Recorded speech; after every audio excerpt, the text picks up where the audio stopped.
ಇಲ್ಲ, ಅವರ ಆರೋಗ್ಯನ ವಿಚಾರಿಸ್ಕೊಂಡು ಹೋಗೋದಕ್ಕೆ ಬಂದಿದ್ದೆ. ನನಗೆ ಸ್ವಲ್ಪ 4-5 ದಿನದಿಂದ ಸ್ವಲ್ಪ ವೈರಲ್ ಫೀವರ್ ಆಗಿತ್ತು, ಆರೋಗ್ಯದಲ್ಲಿ ಏರುಪೇರಾಗಿತ್ತು. ಹಾಗಾಗಿ ಬರಲಿಕ್ಕೆ ಆಗಿರಲಿಲ್ಲ. ಫೋನಲ್ಲಿ ಮಾತನಾಡಿದ್ದೆ, ಅದಕ್ಕೆ ಒಂದು ಆರೋಗ್ಯ ವಿಚಾರಿಸ್ಕೊಂಡು ಹೋಗೋಣ ಅಂತ ಬಂದೆ ಅಷ್ಟೇ. ಈ ಪ್ರಜ್ವಲ್ ರೇವಣ್ಣ ಅವರ ಪ್ರಕರಣದ ಬಗ್ಗೆ ನಿಮ್ಮ ಅಭಿಪ್ರಾಯ ಸರ್? ಯಾಕಂದರೆ ಅವರು ಇನ್ನೂ ವಿದೇಶದಲ್ಲೇ ಇದ್ದಾರೆ, ಸಿಗ್ತಾ ಇಲ್ಲ, ಚರ್ಚೆಗಳಾಗ್ತಾ ಇದೆ. ಅವ್ರನ್ನ ಕರೆತರಬೇಕು ಅಂತ ಎಲ್ಲ ಚರ್ಚೆ ಆಗ್ತದೆ. ಒಂದು ಕಡೆ ಅತ್ಯಾಚಾರ ಪ್ರಕರಣ, ಇನ್ನೊಂದು ಕಡೆ ಕಿಡ್ನಾಪ್ ಪ್ರಕರಣ. ಈ ಪ್ರಕರಣಗಳಿಂದ ಸಾಕಷ್ಟು ಕರ್ನಾಟಕ ರಾಜ್ಯ ಸರ್ಕಾರ ಈಗಾಗಲೇ SIT ರಚನೆ ಮಾಡಿದ್ದಾರೆ, ತನಿಖೆ ಆಗ್ತಾ ಇದೆ. ಕಾನೂನಿಗಿಂತ ದೊಡ್ಡವರು ಯಾರೂ ಇಲ್ಲ.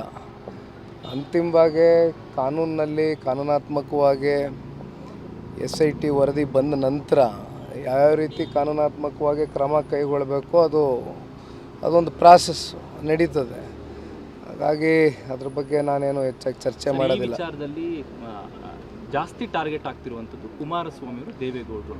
DK ಬ್ರದರ್ಸ್ ಅಂತೂ ಒಂದು ಹೆಜ್ಜೆ ಮುಂದೆ ಹೋಗಿ ದೊಡ್ಡ ಮಟ್ಟದಲ್ಲಿ ಟಾರ್ಗೆಟ್ ಮಾಡ್ತಿದ್ದಾರೆ. ಸೊ ಈ ಟಾರ್ಗೆಟ್ ರಾಜಕಾರಣಕ್ಕೆ ನೀವೇನು ಹೇಳ್ತೀರಾ? ದೇವೇಗೌಡರು ಕುಮಾರಸ್ವಾಮಿ ಅವರು ತಂದು ಹೇಳ್ದಿರೋದಕ್ಕೆ ಈ ಒಂದು ಪ್ರಕರಣವನ್ನು ರಾಜಕೀಯವಾಗಿ ಅದನ್ನು ಒಂದು ರೀತಿ ರಾಜ್ಯದ ಜನತೆಗೆ ತಪ್ಪು ಸಂದೇಶ ಕೊಡ್ತಕ್ಕಂಥದ್ದಕ್ಕೆ ಇವತ್ತು ಮಾನ್ಯ ದೇವೇಗೌಡರು ಸಾಹೇಬರು, ಕುಮಾರಣ್ಣ ಅವರು ಹಲವಾರು ವರ್ಷಗಳಿಂದ ಯಾವ ರೀತಿ ವಿಶೇಷವಾಗಿ ದೇವೇಗೌಡರು ಸಾಹೇಬರು ವಿಶೇಷವಾಗಿ ಒತ್ತಿ ಹೇಳ್ತೀನಿ, ದೇವೇಗೌಡರು ಸಾಹೇಬರು ಯಾವ ರೀತಿ ಅವರ ಒಂದು ವೈಯಕ್ತಿಕ ಬದುಕು ತೆರೆದ ಪುಸ್ತಕ, ಅದರಲ್ಲೇನು ಮುಚ್ಚುಮರೆ ಏನಿಲ್ಲ. ಅವರಾಗಲಿ ನಮ್ಮ ಅಜ್ಜಿ ಚೆನ್ನಮ್ಮನವರಾಗಲಿ ಬಹುಶಃ ಈಗ ನಮ್ಮಂಥ ಯುವಕರಿಗೆ ಒಂದು ಸ್ಫೂರ್ತಿ. ಯಾವ ರೀತಿ ದಂಪತಿಗಳು ಯಾವ ರೀತಿ ಆದರ್ಶವಾಗಿ ಬಾಳು ಬದುಕಬೇಕು ಅಂತಕ್ಕಂಥದ್ದಕ್ಕೆ ಅವ್ರಿಗಿಂತ ಒಂದು ಉದಾಹರಣೆ ಕಣ್ಮುಂದೆ ಇವತ್ತು ನನಗ್ಯಾರೂ ಕಾಣೋದಿಲ್ಲ. ಹಾಗಾಗಿ ದಯಮಾಡಿ ಕೈ ಜೋಡಿಸಿ ಮನವಿ ಮಾಡ್ತೀನಿ, ದೇವೇಗೌಡರು ಸಾಹೇಬ್ರಿಗೆ 91-92 ವಯಸ್ಸೀಗ. ಸಹಜವಾಗಿ ಇದೆಲ್ಲ ವಿಷಯಗಳು ಕೇಳಿ ಅವರ ಮನಸ್ಸು ಮೇಲೆ ಯಾವ ರೀತಿ ಪರಿಣಾಮ ಬೀರಿರುತ್ತೆ, ಯಾವ ರೀತಿ ಆಘಾತ ಆಗಿರುತ್ತೆ ಅಂತಕ್ಕಂಥದ್ದನ್ನು ನಾನು ಕೂಡ ಯಾರು ಕೂಡ ಇವತ್ತು ಅದನ್ನು ಊಹೆ ಮಾಡಲಿಕ್ಕೆ ಸಾಧ್ಯ ಇಲ್ಲ. ಈಗಲೂ ಕೂಡ ಬೆಳಗ್ಗೆ 5:15ಗೆ ದೇವಸ್ಥಾನಕ್ಕೆ ಹೋಗಿದ್ನಪ್ಪ, 9 ಗಂಟೆಗೆ ಬಂದೆ ಅಂತ ಪಾಪ ಒಬ್ಬರೇ ವಿಶ್ರಾಂತಿ ತಗೊಳ್ತಾಯಿದ್ರು. ಸಾಕಷ್ಟು ನೊಂದಿದ್ದಾರೆ.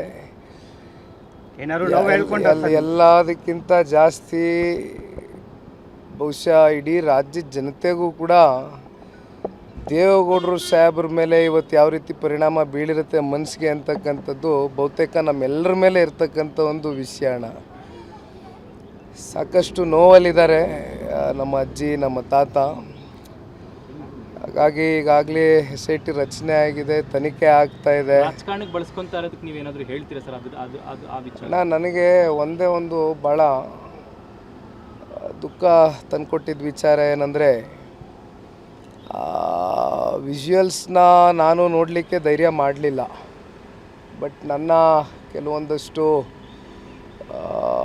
ಸುತ್ತಮುತ್ತ ಇರೋವಂಥ ಒಂದಷ್ಟು ವರ್ಗ ಫೋನ್ ಮಾಡಿ ಹೇಳಿದಾಗ ಎಲ್ಲೊಂದು ಕಡೆ ಮನಸ್ಸಿಗೆ ಬೇಜಾರಾಗಿದ್ದು. ಸಹಜವಾಗಿ ಅಟ್ಲೀಸ್ಟು ಇಂಥ ಒಂದು ಡಿಸ್ಟರ್ಬಿಂಗ್ ವಿಜುವಲ್ಸ್ ಇದ್ದಂಥ ಸಂದರ್ಭದಲ್ಲಿ ಅದನ್ನು ಬ್ಲರ್ ಮಾಡ್ತಾರೆ, ಅಟ್ಲೀಸ್ಟ್ ಕನಿಷ್ಠ ಪಕ್ಷ.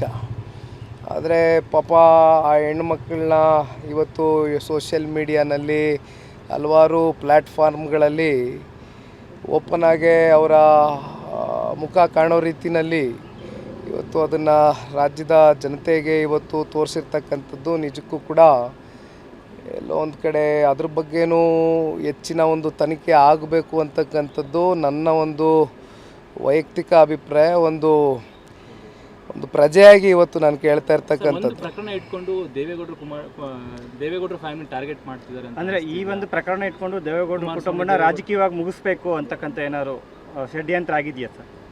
ಅದು ಸಾಧ್ಯನೂ ಆಗುತ್ತಾ?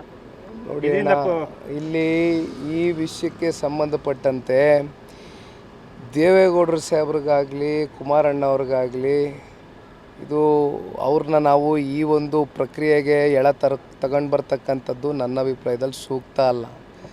ಈಗಾಗಲೇ ಆರೋಪಿ ಸ್ಥಾನದಲ್ಲಿ ಈಗಾಗಲೇ ಆಲ್ರೆಡಿ ಏನು SIT ರಚನೆ ಆಗಿ ತನಿಖೆ ನಡೀತಾ ಇದೆ, ಯಾರು ಆರೋಪಿ ಸ್ಥಾನದಲ್ಲಿದ್ದಾರೆ. ಅಂತಿಮವಾಗಿ ನಾನು ಹೇಳೋದಿಷ್ಟೇ, ಕಾನೂನಿಗಿಂತ ದೊಡ್ಡವ್ರು ಯಾರೂ ಇಲ್ಲ. ತಪ್ಪು ಮಾಡಿದರೆ ತಲೆ ಬಾಗಲೇಬೇಕಾಗ್ತದೆ. ಅಂತಿಮವಾಗಿ ತಪ್ಪು ಮಾಡಿದರೆ ತಲೆ ಬಾಗಲೇಬೇಕಾಗ್ತದೆ. ತಪ್ಪಿಸ್ಕೊಳ್ತಕ್ಕಂಥ ಪ್ರಶ್ನೆ ಇಲ್ಲ. SIT ರಚನೆ ಆಗಿದೆ, ತನಿಖೆ ನಡೀತಾ ಇದೆ. ಅಂತಿಮವಾಗಿ ತನಿಖಾ ವರದಿ ಏನು ನಮ್ಮ ಮುಂದೆ ಬಂದು ಪ್ರಕಟ ಆಗ್ತದೆ. ಅದು ಮುಂದಿನ ದಿನಗಳಲ್ಲಿ ನಾವು ಅದ್ರ ಬಗ್ಗೆ ಮಾತನಾಡ್ತೀವಿ.